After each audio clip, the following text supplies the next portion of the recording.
If you like staying home, it's not that there's anything wrong with you. It's your brain rejecting low-quality stimulation. Do you ever have those moments when all you want to do is just stay quietly at home, but someone always tells you should go out more, meet more people? After hearing that so many times, you even start to doubt yourself. Am I too reclusive? Do I have social issues? Am I not normal? This article today isn't here to change you. It's to help you completely let go of that self-blame. I'm going to tell you a truth you might have never heard before. Liking to stay home isn't a flaw of yours. It's your gift. It's not that you lack social skills. It's that your brain is naturally wired to say no to low-quality stimulation. Recent psychological studies show that those who prefer solitude and enjoy their time at home more often have higher intelligence, more balanced emotional development, and a deeper understanding of themselves, and even deeper.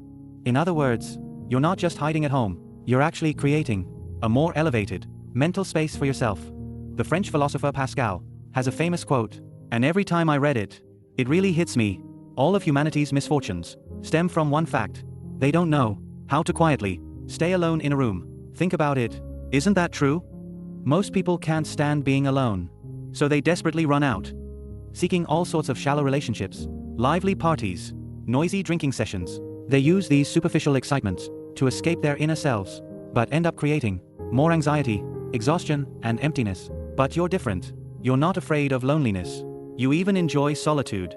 You're able to look at your inner world with a curious gaze. That old cliche about just go out more and you'll feel better? I'm not going to tell you that, because I know that's not the answer you need. Today, I'm going to break down for you why your brain is naturally wired to just stay home. What's the science behind it? By the time you finish this, that self-doubt of, is there something wrong with me, will completely disappear. You'll be convinced that the time you spent at home was the smartest choice you ever made. Let's start with a very simple question. After hanging out with friends and coming home from a party, do you feel energized or drained? If your answer is the latter, so listen up. It's not a personality issue with you, but rather your brain's physical makeup. It's just different from others. Many people see someone always staying home, and their first thought is, they must be avoiding society. But environmental psychology has a completely different take on this. Scholars call this behavior the spontaneous creation of restorative environments. In plain English, your brain knows exactly what kind of environment is best for it, and will actively seek to create that. This isn't avoidance. It's proof of a highly developed self-regulation ability at work. The moment you close that door, your brain is actually putting up a protective barrier. It blocks out the outside noise, the clutter, and all those draining stimuli, keeping them all out.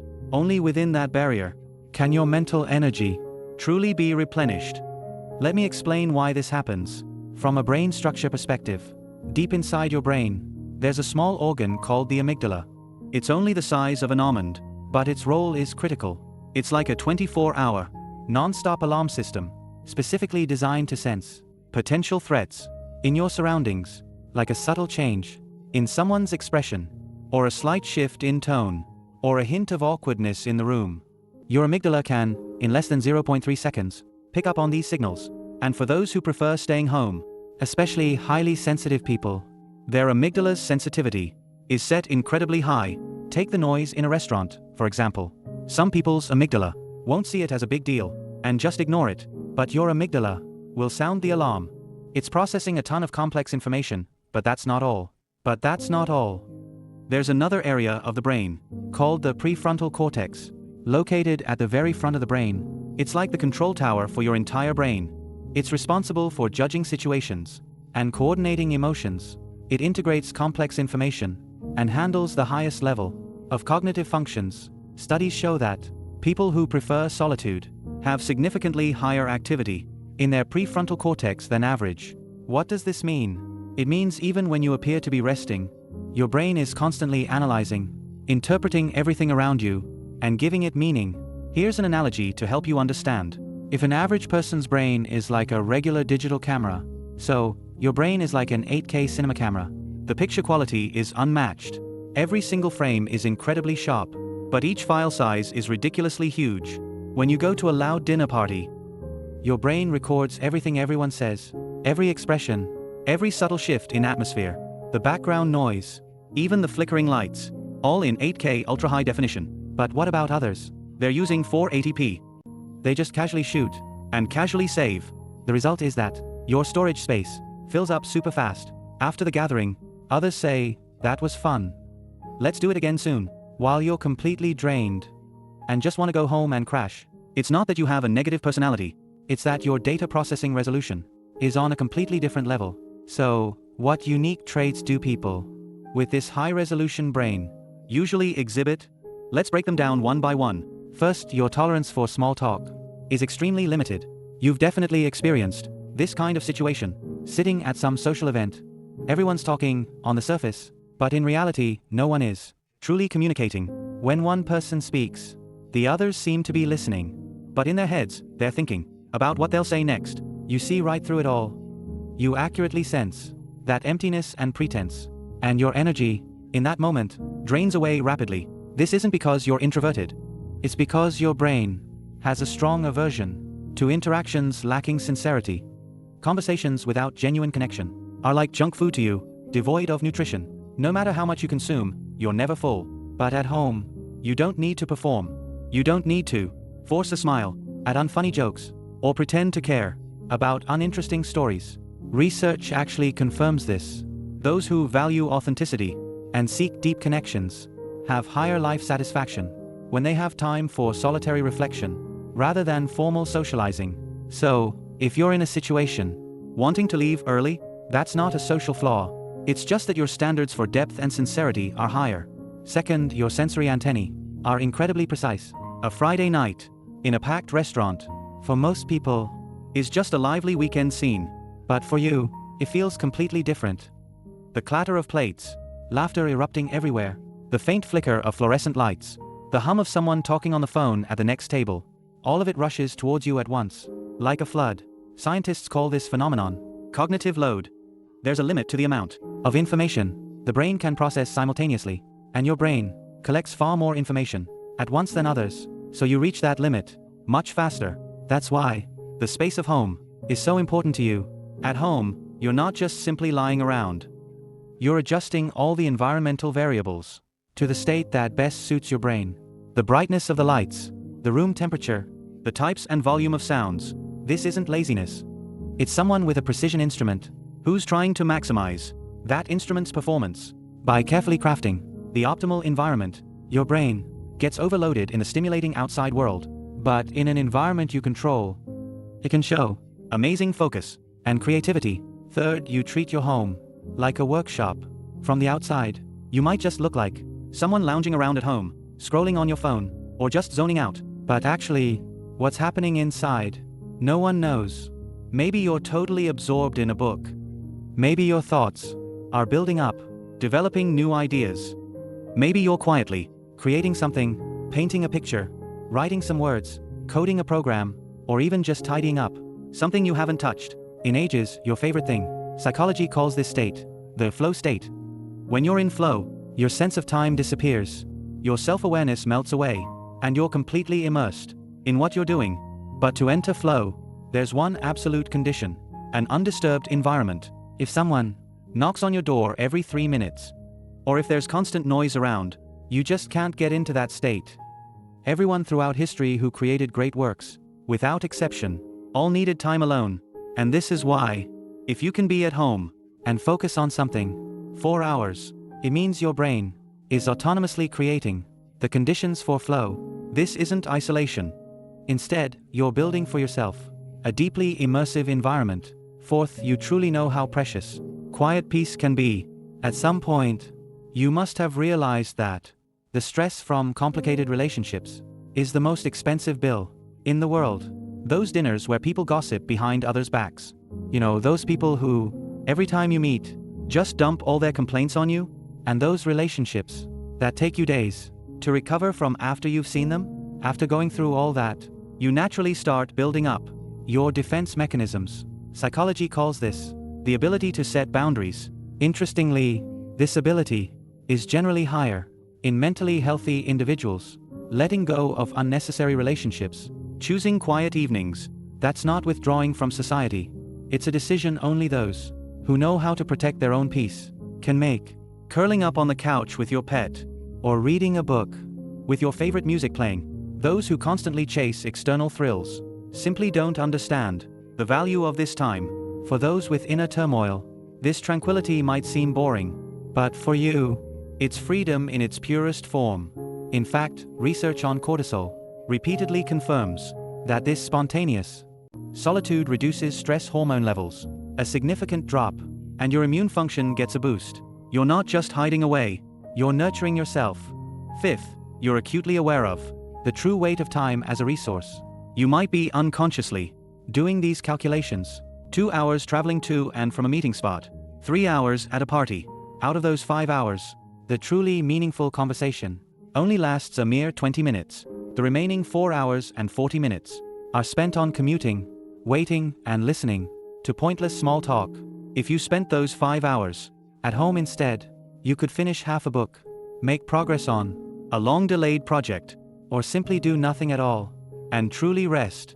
This automatic calculation means your brain is constantly evaluating the opportunity cost of time. In this era of information overload and rampant attention harvesting, being able to distinguish what's worth your time and what isn't is one of the most underrated survival skills. These are the 5 points. It all boils down to one core idea. You are someone who, even without external validation, can, from within, create a sense of fulfillment. Let me explain why this is so incredible. Evolutionary psychologist Satoshi Kanazawa discovered a surprising pattern in a large-scale study. For the average person, the more social interaction, the higher their happiness. The more often they see friends, attend dinners, and socialize, the higher their life satisfaction. However, among highly intelligent people, this formula is completely flipped. The more intelligent a person is, the more frequent their social activities, the lower their life satisfaction. Conversely, when they have ample alone time, they report the highest levels of happiness. Why do we see such results? The research team's explanation is that highly intelligent brains have a strong tendency to focus on long-term goals. Therefore, they view social stimuli unrelated to their goals as distractions. Simply put, your brain, the value of a moment's easy happiness, is nothing compared to what it adds to the richness inside you.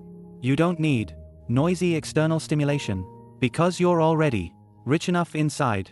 Hearing this, you might be thinking, okay, I know my brain's like this, but in real life, you can't just completely shut yourself off. You have to go to work, family gatherings. Sometimes you really just have to go out. What do you do then? Don't worry. What you need isn't that open your heart nonsense anymore. If that stuff worked, you'd have solved it already. It doesn't work. There's a reason for that. Willpower isn't an unlimited muscle, but a battery with a fixed capacity. It starts fully charged in the morning and slowly drains throughout the day. So, trying to solve problems by adjusting your mindset is as useless as telling someone with 5% battery to just keep using it. What you need to change isn't your mindset, but the mechanism for managing your battery. Here are 5 tips. A truly practical method. Method 1. Before you head out, set an energy budget. Say you have a dinner party today. Before you even leave, tell yourself, for today's social energy, I'll only use 50%. Then, plan specifically. For the first 20 minutes, in observer mode, just sense the vibe. Don't actively participate too much. Make sure you get some alone time in the middle, whether it's stepping out for some fresh air, or in the restroom, closing your eyes for a minute. When you feel your energy is halfway gone, don't hesitate to leave. This isn't running away. Just like professional marathon runners need to manage their stamina, your social energy can be managed the same way. Method 2. When uncomfortable questions come up, don't react right away. Why haven't you been out lately? Staying by yourself, isn't it lonely? When you hear these words, your instinctive self will react instantly, making you want to argue or get defensive. Try a different approach. Pause for 3 seconds. Look at each other silently. Count to 3 in your head. During these 3 seconds, your prefrontal cortex will take over the alarm from your amygdala, leading to a more rational judgment. After 3 seconds, your answer will no longer be a panicked explanation, but a calm remark. Lately at home, there's been a lot I've wanted to do. This composure will change their attitude. Method 3. Outside your home, Also set up a safe zone. As mentioned before, you feel comfortable at home because you can control the environment. Apply this principle to the outside world too. Choose a place. That coffee shop you always go to, always sitting in the same spot, ordering the same drink, and putting on your noise-canceling headphones. Keep doing this, and your brain will learn. That place is safe. Your amygdala stops sounding alarms. And just like that, a home away from home is born. Once you've got this spot, your state won't be cut off from the world, but rather, within it, you'll have your own safe corner. Method 4. When you get home, make recovery a set routine. After hanging out with friends, many people immediately turn on videos or scroll through social media. That's not rest. That's just dumping another batch of information onto an already tired brain. True recovery starts with minimizing sensory input. When you get home, follow these steps. Step 1. Dim the lights. As much as possible. Bright light keeps your brain in an awakened state. Step 2. For 5 minutes, listen to nothing. No music, no videos, no sounds at all. Just be quiet. During these 5 minutes, your cortisol levels will significantly drop. Step 3. Slowly drink a glass of warm water. A slight rise in body temperature activates your parasympathetic nervous system. Your body sends a signal to your brain that you are now safe. Repeat these 3 steps. Your brain will then associate the city itself as a signal for recovery. From now on, just dim the lights, and your body will automatically relax. Method 5. Prioritize the depth of your relationships, not the quantity. Reorganize your social circle. It's not that you hate people themselves, you just hate superficial relationships. So instead of seeing fewer people, deepen the relationships you keep. The criterion is very simple. After meeting someone, do you feel drained or energized? Those who make you feel recharged. After spending time with them, those are your true connections. 2 or 3 people are enough. Maintain a proper distance from others. This isn't coldness.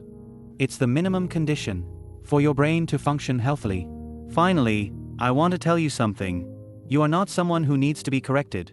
Your brain is guarding its own frequency amidst the world's noise.